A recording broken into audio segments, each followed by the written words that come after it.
Wrestling fans, this Saturday is WWE's Money in the Bank. WWE's fifth largest pay-per-view on their calendar year. Fifth largest pay-per-view on the calendar year.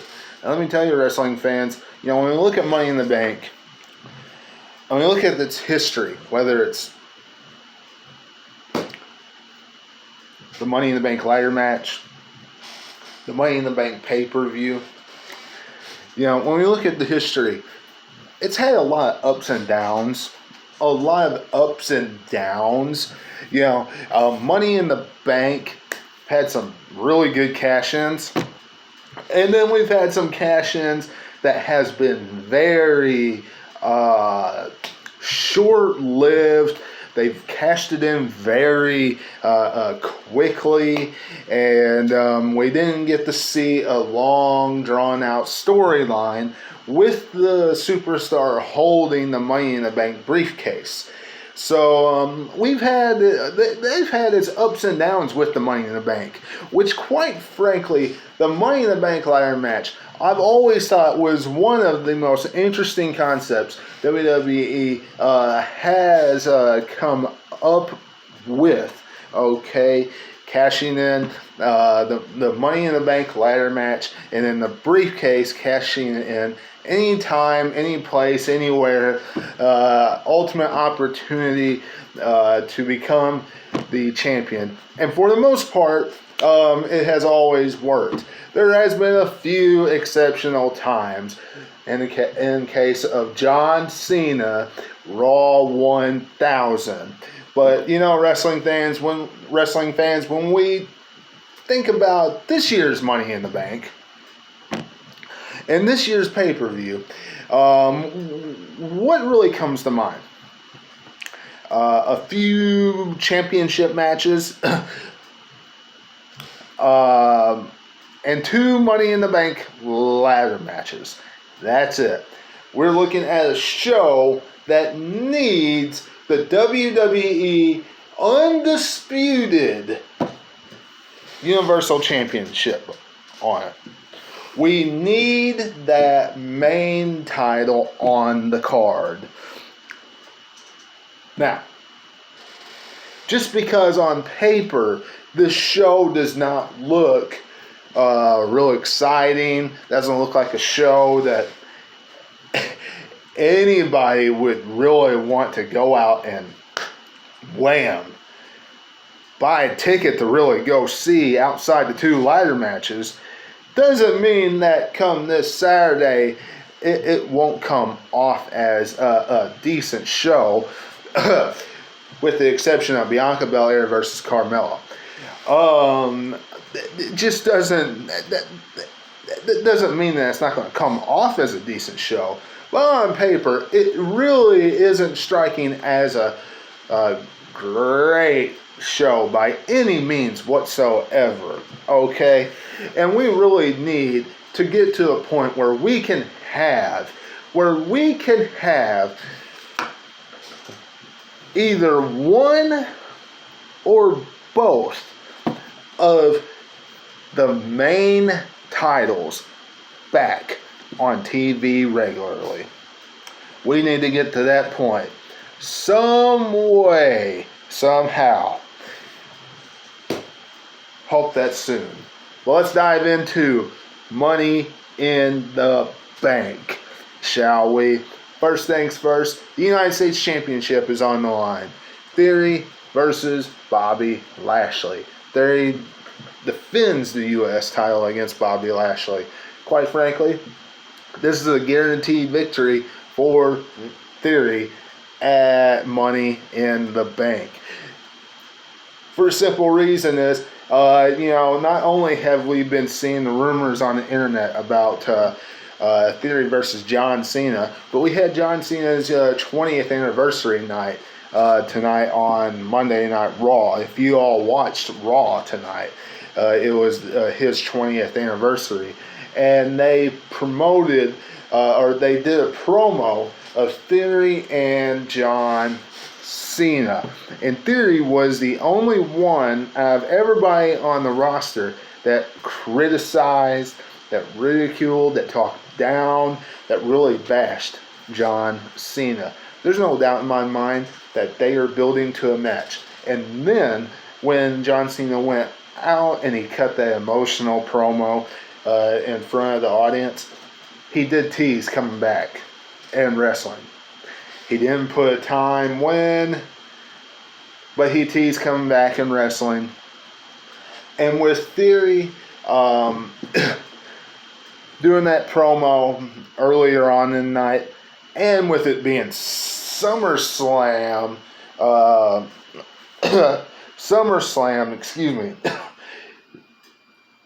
season, I imagine we're going to see Theory versus John Cena at SummerSlam, waiting for this match with Bobby Lashley to get over with. The Usos versus the Street Profits. Not much of a backstory to this match outside of some singles matches to build up their tag title defense at Money in the Bank. But in the long run, the Usos will be victorious because Roman Reigns is still the WWE undisputed Universal Champion. And if Roman is untouchable, then the Usos are untouchable.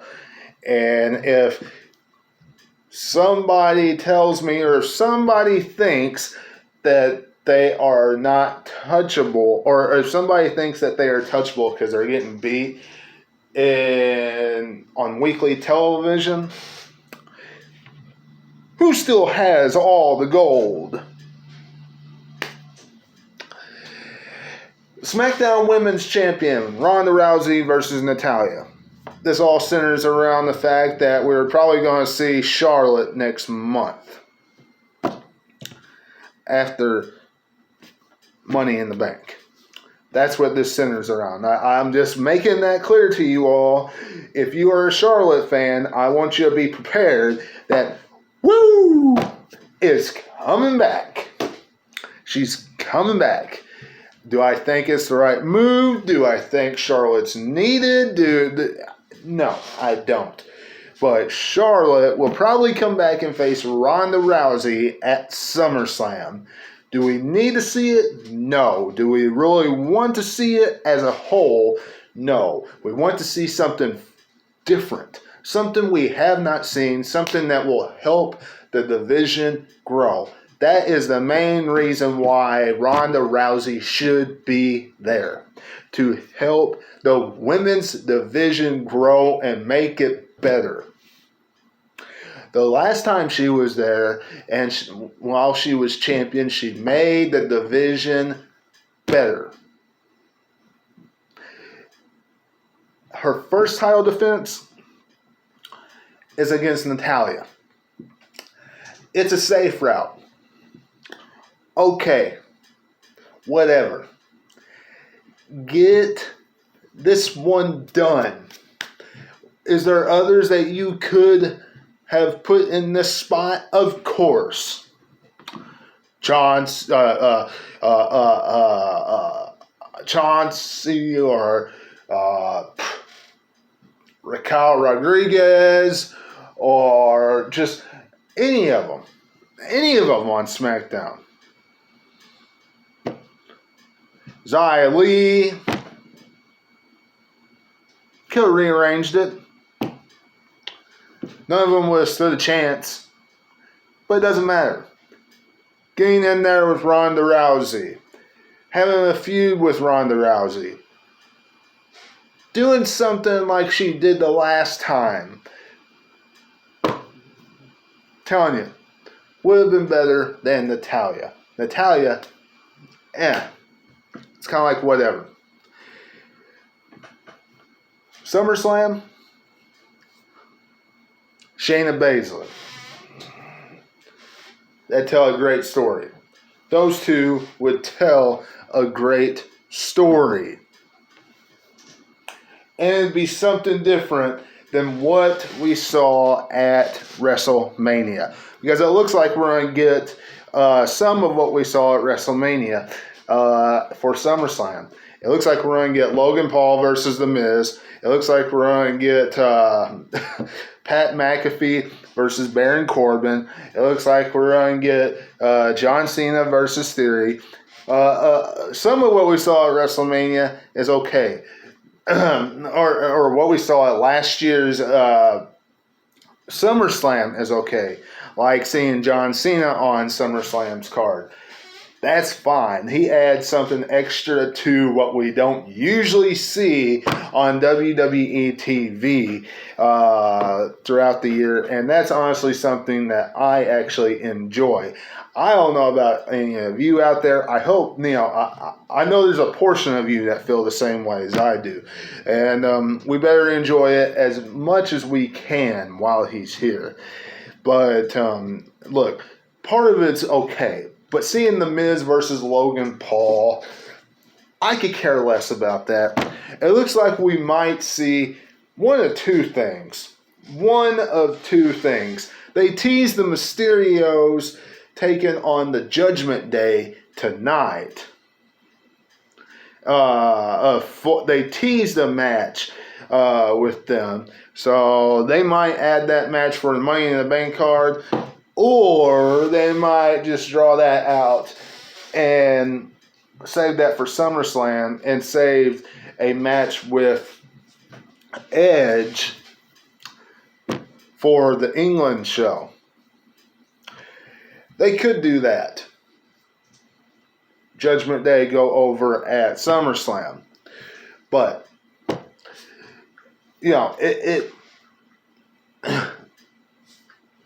it's a lot of things going on. But nonetheless, Ronda Rousey will go over Natalya.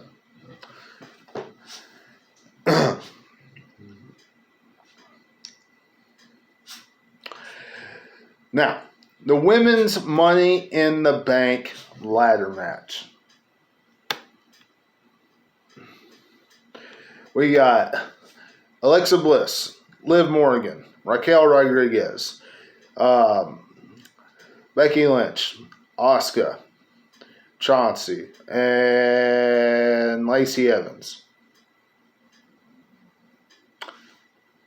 Does anybody really stand out in this match that they're really going to win? Outside of Becky Lynch.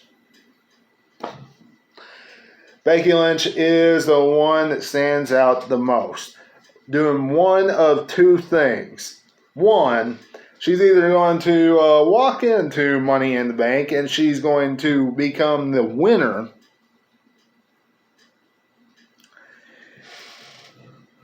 and cash in at SummerSlam. Or she's going to get the opportunity. She's going to challenge Bianca Belair at SummerSlam. And whoever wins Money in the Bank will cash in at SummerSlam and will ruin her weekend there. One of those two things is going to happen. The men's Money in the Bank, it's coming down to either Seth Rollins or Riddle. One of those two things is going to happen, wrestling fans. One of those two things will happen in the men's Money in the Bank. Seth Rollins or Riddle. It's not going to be Sheamus. It's not going to be nice. It's not going to be Drew McIntyre. Why would it be Drew McIntyre? Drew McIntyre's getting an opportunity at the title in September. So why would he win this matchup? Really. It's not going to be Sami Zayn. They're in there outside of Omos. The rest of them are in there because of star power and because Roman Reigns couldn't be on the show because it's not at Allegiant Stadium. That's ridiculous. But anyway, Seth Rollins or Riddle. Seth Rollins is either going to walk in to Money in the Bank, win it, go to SummerSlam, and put an end to this dreadful Universal Championship title run that we are having right now in 2022. Or Riddle's going to win. And here's one thing that I would find more interesting than Seth Rollins winning and doing that, because quite frankly, Seth Rollins winning and Cody Rhodes being the first person to congratulate him, which they kind of teased that happening tonight on Raw. But with Seth Rollins doing that and then cashing in at SummerSlam, only to hold it to WrestleMania, drop it to Cody Rhodes.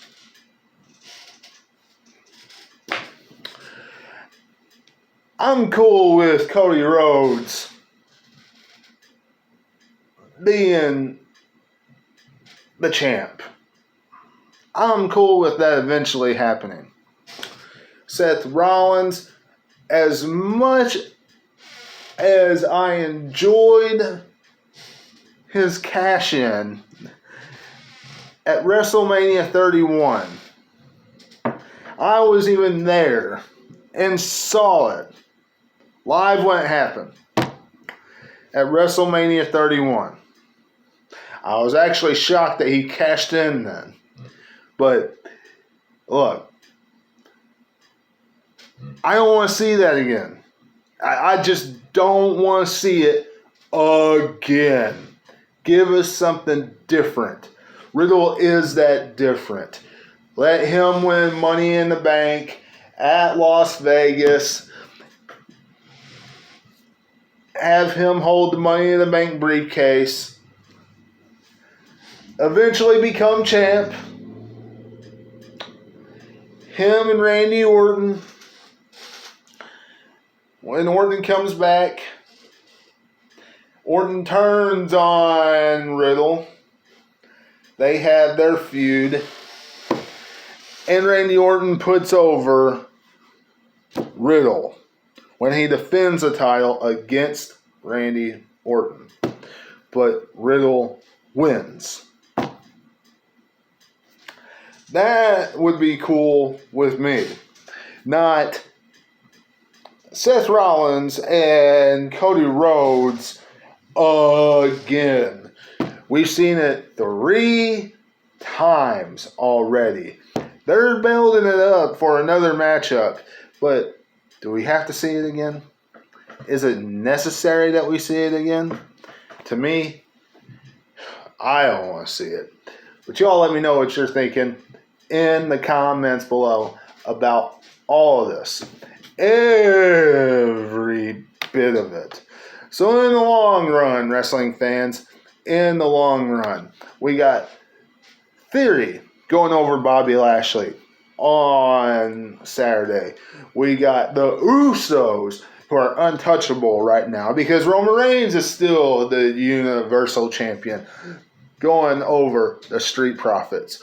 We got Riddle or Seth Rollins being victorious in the men's Money in the Bank.